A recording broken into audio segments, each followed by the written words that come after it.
बिहार में रिक्त पड़ी 2 राज्यसभा सीटें और देश के 9 राज्यों में कुल मिलाकर 12 जो राज्यसभा सीटें खाली पड़ी हैं उसके चुनाव की घोषणा जो है वो इलेक्शन कमीशन ऑफ इंडिया यानी निर्वाचन आयोग की तरफ से कर दी गई है। जी हां, एक अधिसूचना जारी की गई है जिसमें सभी विवरण दिया गया है कि किन राज्यों में कितनी सीटें खाली हैं, कब नामांकन करना है और कब इसका चुनाव होगा। देखिए, आपको बताएं कि 12 राज्यसभा सीटों के उपचुनाव के लिए 14 अगस्त को अधिसूचना जारी होगी।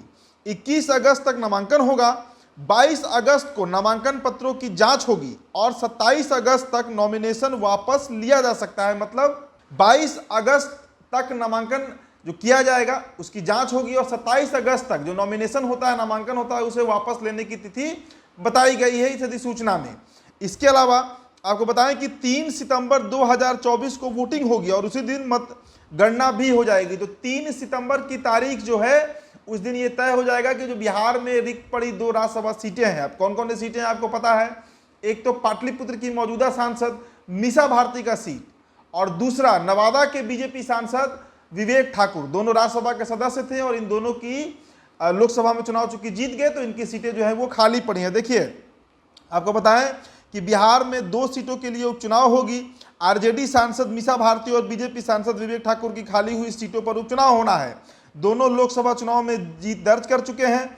मीसा भारती के अगर हम कार्यकाल की बात करें तो वो साल 2028 तक है और बीजेपी से जो सांसद बने हैं नवादा से विवेक ठाकुर, उनका कार्यकाल 9 अप्रैल 2026 तक है। मतलब करीब करीब पौने 2 साल तक अभी उसका भी टर्म बचा हुआ है।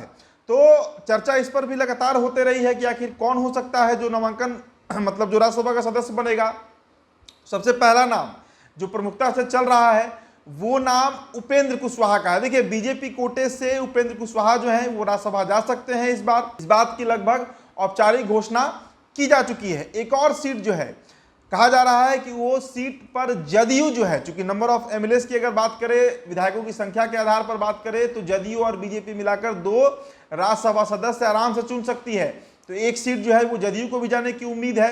तो कुल मिलाकर 2 सीटों का जो गुणागणित है वो उसी तरीके से बैठ रहा है। उपेंद्र कुशवाहा बीजेपी से और एक सीट जदयू को जाएगा। जदयू किसे भेजती है ये अभी नहीं तय किया गया है, लेकिन जो अधिसूचना जारी की गई है उसमें सभी तारीखों के साथ ये बता दिया गया है कि 22 तारीख तक नामांकन होगा। 27 अगस्त इसी महीने की 27 तारीख को नामांकन वापस लेने की तिथि है और 3 सितंबर यानी अगले महीने की 3 तारीख को मतगणना होगा और उसी दिन मतदान भी होगा। मतलब वोटिंग भी हो जाएगा और उसी दिन वोट काउंट दोनों का दोनों जो प्रक्रिया है वो कर लिया जाएगा। तो ये एक बड़ी अपडेट निकल कर सामने आई है। देश के 9 राज्यों के 12 राज्यसभा सीट जो upper house of the parliament है उसके जो इलेक्शन है, जिसका जो चयन करना है सदस्यों का, उसकी पूरी प्रक्रिया इस माह पूरी कर ली जाएगी। फिलहाल इस रिपोर्ट में इतना ही। बहुत बहुत शुक्रिया।